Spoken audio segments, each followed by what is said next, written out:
A alfabetização de uma criança é um processo que tem começo, meio e fim, ele é delimitado no tempo e ele precisa levar em conta as capacidades linguísticas gerais e as habilidades cognitivas específicas, para poder colocar a criança numa situação de leitor iniciante. Né? Isso significa o seguinte, significa que a criança precisa dominar a mecânica da escrita. O que a ciência cognitiva da leitura, né, desenvolvida nos últimos 40 anos, preconiza? Né? Ela diz, olha, existem alguns pontos de pressão, pontos importantes. Para você alfabetizar uma criança, quer dizer, para você fazer a criança sair da situação de não leitor para uma situação de leitor iniciante, alguns pontos são necessários. Treinar a criança a prestar atenção consciente em unidades sonoras de fala, treinar a criança a manipular conscientemente unidades mínimas de fala, ensiná-las as regras assim, ensinar a criança de forma explícita o princípio alfabético, ou seja, mostrar à criança que a escrita é um código, né, que relaciona unidades mínimas de fala com unidades mínimas de escrita, um jogo simbólico.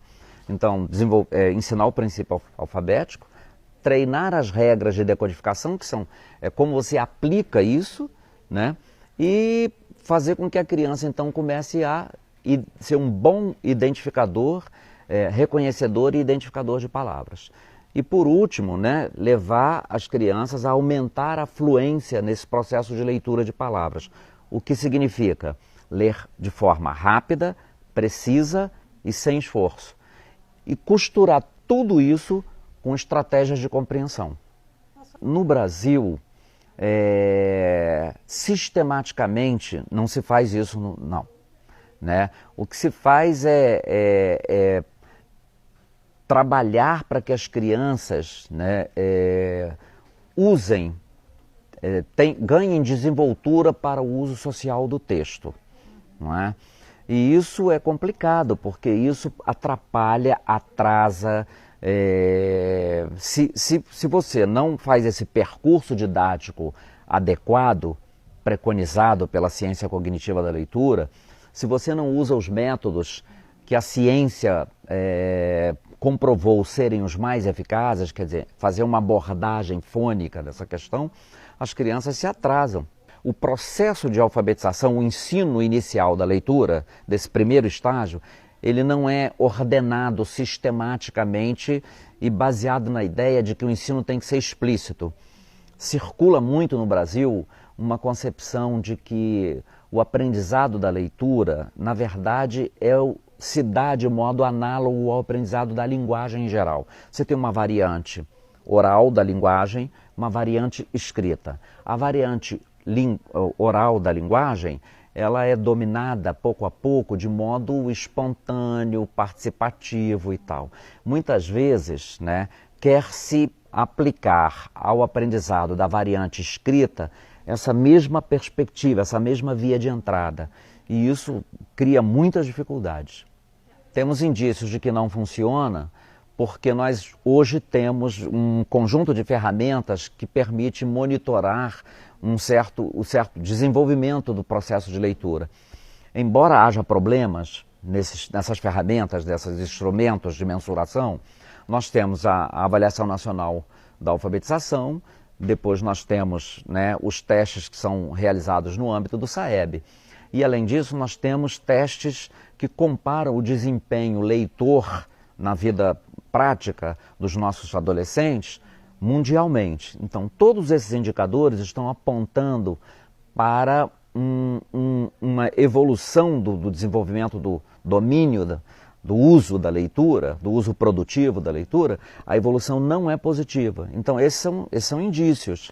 Né? Agora, nós temos um problema grave que é que, como nós não definimos a alfabetização nos termos da ciência cognitiva da leitura, nós ficamos sem ferramentas para fazer screening, para fazer diagnóstico, para apoiar a atividade dos professores. Lembre-se que eu falei lá no início que era preciso inventariar rastrear as habilidades cognitivas específicas e a capacidade linguística geral, que são pré-requisicionais para o aprendizado de leitura. Então, para cada tipo de habilidade cognitiva envolvida no aprendizado de leitura, tem uma normal, mas a gente não tem isso preparado no Brasil. As consequências são grandes. O que acontece é o seguinte, lê-se cada vez menos. Ao se ler cada vez menos, aprende-se cada vez menos, não é? Não estou falando de leitura incidental ou no ambiente virtual, não é? Eu estou falando de leitura que dá cabedal cultural mais robusto, tanto nas ciências, sejam elas ciências sociais, sejam elas ciências naturais, né, quanto na literatura e na história e vai por aí afora. As vantagens de se alfabetizar bem são as seguintes. Há muitos dados acumulados que mostram o seguinte, né? Existe uma coisa na leitura chamada efeito Mateus, né? A quem tem, lá do Evangelho de São Mateus, a quem tem ainda mais será dado, a quem não tem, até o pouco que tem lhe será tirado. Aplicado à alfabetização significa o seguinte, crianças que passam de modo tranquilo e favorável por esse momento da alfabetização, elas abrem uma avenida de possibilidade de sucessos na trajetória escolar. Por quê? Porque elas adquirem autoconfiança. Elas começam a ler, percebem que são bons leitores, foram bem introduzidos, e isso faz com que elas leiam. Crianças que têm dificuldade no primeiro ano, né, elas acabam desconfiando de si mesmas. E isso vai desencadear um processo em que elas vão desistir da leitura. Quando a criança domina bem o processo de identificação e reconhecimento e identificação de palavras, ela quer ler mais. E ao ler mais, ela aprende mais palavras novas. Quando a criança claudica nesse momento, hesita, ela começa a claudicar também da sua capacidade. O que ela vai fazer? Ela vai ler cada vez menos. E ao ler cada vez menos, ela amplia muito mais lentamente o seu vocabulário. Aqui eu queria fazer uma observação muito clara. Até os 6 anos, mais ou menos, na fase da primeira infância, a gente amplia o nosso vocabulário na exposição a que a gente é submetido à interação oral. A partir dos 6, 7 anos, nós só vamos aumentar o nosso vocabulário se nós lermos. E a leitura, ela tem uma outra dinâmica, né? Por exemplo, agora eu estou aqui conversando, a minha expressão facial, ao gesto, à modulação da voz, tudo isso ajuda a transmitir as ideias. Na escrita, como o emissor, né, da ideia não está presente ao receptor da ideia, é preciso usar um procedimento mais formalizado. E é aí que entram as palavras mais raras, mais incomuns, mais irregulares na língua. E as crianças precisam aprender essas palavras, porque a partir do 5º ano, 6º ano, o material de aprendizado, né, vai recorrer mais a essas palavras mais raras e irregulares do ponto de vista psicolinguístico. Então, se elas não se preparam aí, elas entram nessa parte com uma desvantagem. Esse conceito de letramento é muito problemático, porque ele ao mesmo tempo ele é particular do Brasil, né? Ele não é sinônimo de literacy em inglês, né? Ele é muito ambientado aqui, né? E ao mesmo tempo existem tantas definições de letramento quantas pessoas usam a palavra letramento. Então é uma coisa muito instável. Mas o fato é que essa abordagem com a qual nós estamos habituados, que é a abordagem do letramento, que é da pedagogia mainstream, que é da pedagogia normal, que é ensinada em todo lugar aqui, né? Essa abordagem, ela é uma abordagem que privilegia a compreensão e privilegia o uso social da língua. E desprivilegia os mecanismos por intermédio dos quais a criança deixa de ser um não leitor, passa a ser um leitor iniciante, né, para ganhar autonomia no processo de reconhecimento e identificação de palavras, para ganhar velocidade e precisão. Produto da velocidade, da precisão na identificação e reconhecimento de palavras é o que vai dar a fluência. E a fluência é que vai sustentar a compreensão. Quando você faz a abordagem do letramento, como você privilegia o uso social da língua, você acaba negligenciando esse domínio inicial dos aspectos da parte técnica.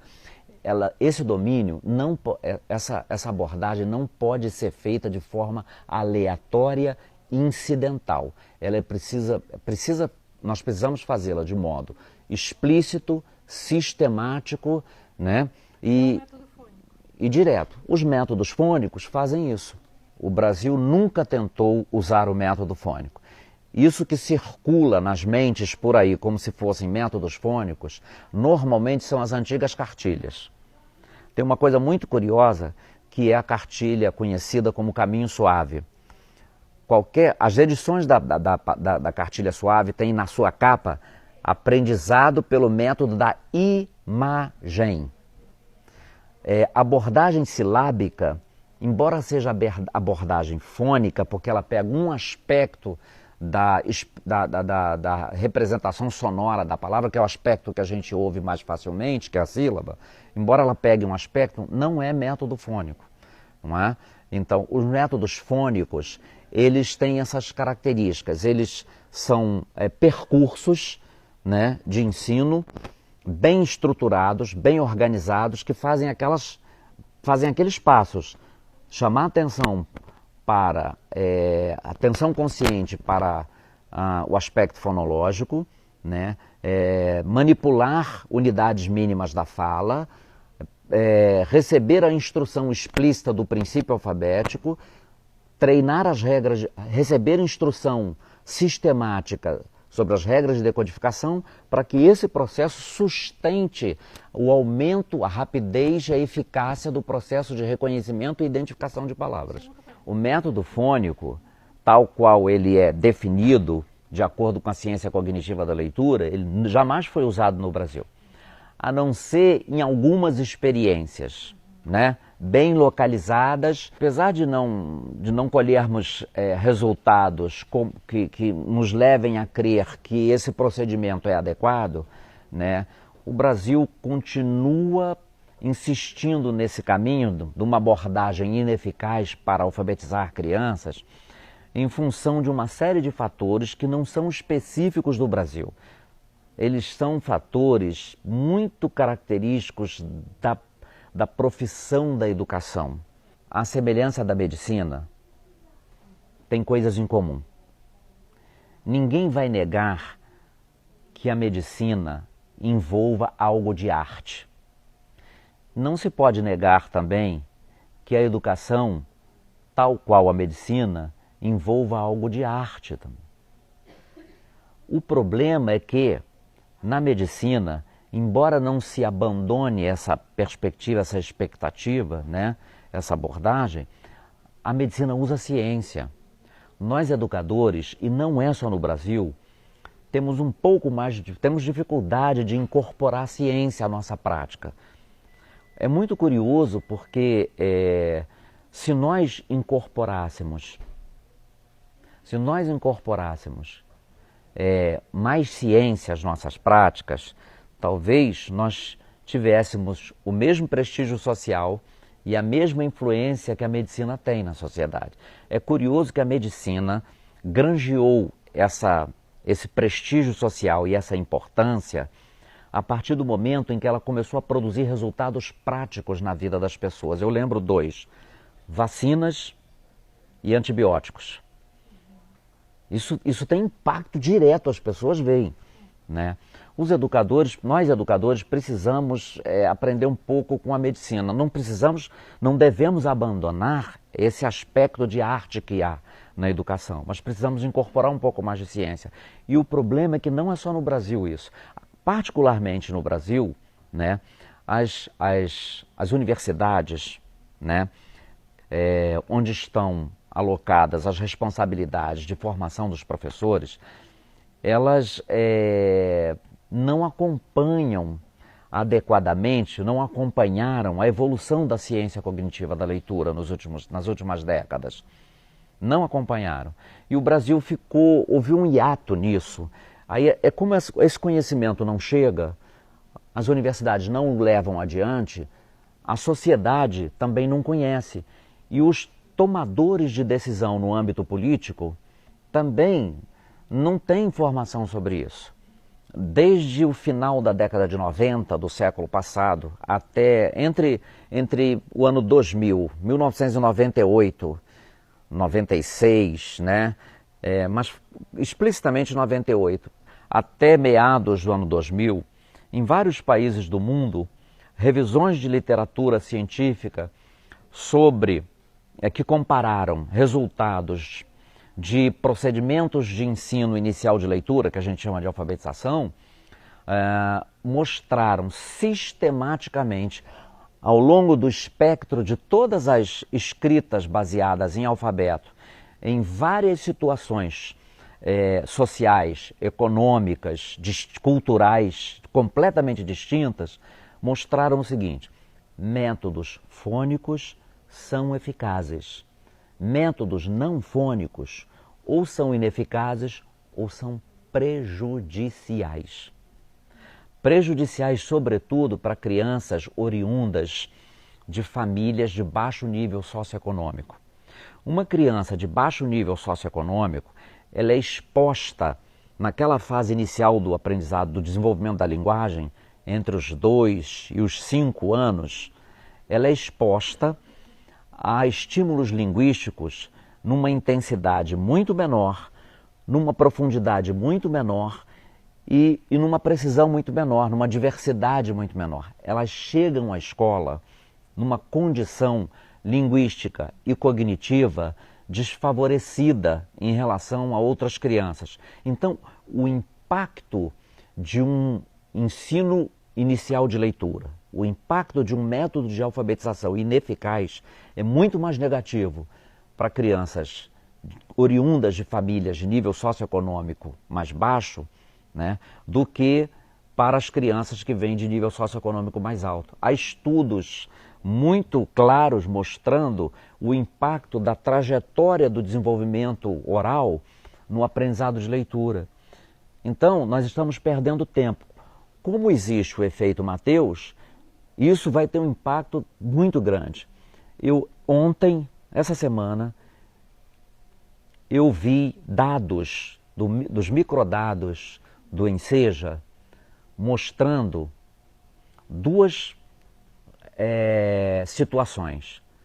As pessoas que fazem o Enseja normal, elas normalmente pararam de estudar na 8ª série. As pessoas que fazem o Enseja, que é o Exame Nacional, aquele Exame Nacional de adultos, né? As pessoas que fazem o Enseja na condição de pessoas privadas de liberdade, em média, pararam o estudo na 5ª série. Então, outro dado, 90% das crianças que fracassam, maus leitores no final da 1ª série, serão maus leitores no final do 4º ano, 5º ano. Outra coisa, né? Há um impacto direto do nível de leitura no nível de envolvimento com droga, crime, má situação de empregabilidade, tudo isso está relacionado. De forma que, se nós continuarmos nesse passo de usar métodos ineficazes para alfabetizar e de não organizarmos políticas alinhadas com conhecimento científico mais atualizado sobre isso, nós realmente vamos continuar tendo um impacto muito negativo. Não é uma espécie de bala de prata, não vai resolver todos os problemas de uma hora para outra. Mas sem usar esses métodos, sem ser eficaz na alfabetização, não se resolve o resto. Certamente há uma série de fatores agregados a isso. Até porque o aprendizado de leitura, ele tem fases. A alfabetização é o início, quando a criança deixa de ser não leitor e passa a ser leitor iniciante. Mas ele precisa deixar a condição de leitor iniciante para se transformar em leitor hábil até chegar à leitura expert. Isso é uma trajetória. O processo educacional vai se juntando nessa trajetória. Mas tem uma fase crucial, que é a fase da alfabetização. Um começo é alinhar as políticas nacionais de alfabetização, né, e a formação de professores e os recursos. Aí vão instrumentos, currículos, programas de ensino, materiais didáticos, entendeu? Formação de professores, repertório, testes, né, para fazer screening, para fazer diagnóstico. Tudo isso tem que se alinhar com a ciência mais atualizada para que a gente possa romper esse primeiro passo, que é alfabetizar bem as crianças. Mas tem que depois continuar.